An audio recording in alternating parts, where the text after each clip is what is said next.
one thing I like to say if I'm talking about self-esteem, let's say. I'll tell the story how I go to I like going to this bookstore, and you always see these books like the Idiot's Guide to Buying a Car, or Football for Dummies, or the Idiot's Guide to Going to College, or something. And I saw one of these that I thought was the stupidest one I'd ever seen, which was The Idiot's Guide to Enhancing Your Self-Esteem. So I'm like, sure, when I want to enhance my self-esteem, I want my book calling me an idiot. One thing about myself is I'm from the Midwest. And a lot of people will say, well, you're from the Midwest and you're in California, that must be really different. I moved out here 5 years ago. And the things that I would hear were the craziest things just from the people that I first met in California. Oh, you're from the Midwest? You must be really good at barbecuing. People would say, like, oh yeah, wherever I go, I carry a spatula. And this is completely true. Another time, someone said to me, you're from the Midwest, how many acres do you have?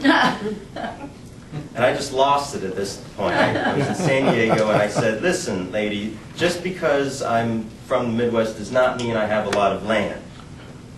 I have 20 acres, but that's exciting.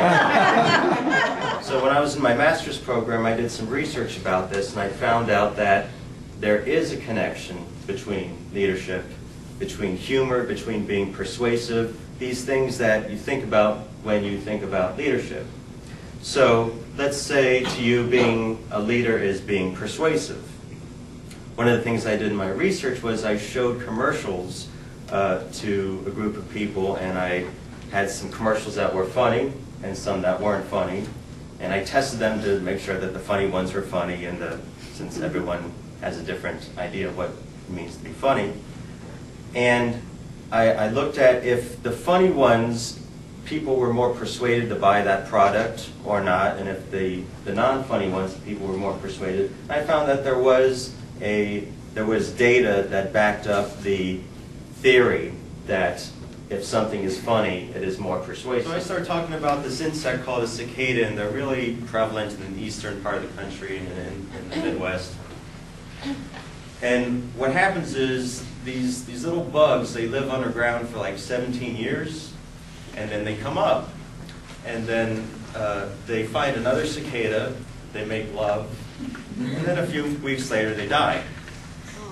And so I thought, this is incredible. A lot of people have been asking about these philosophical questions. If you knew you were going to die tomorrow, what would you do today? Some people would say, oh, I'd go to the ocean, or I'd go to church, or spend time with family, or whatever. And I'm inclined to agree with the cicada. I think if I knew I was going to die in a week, I'd want to find another cicada, make love, and then say, I'm good.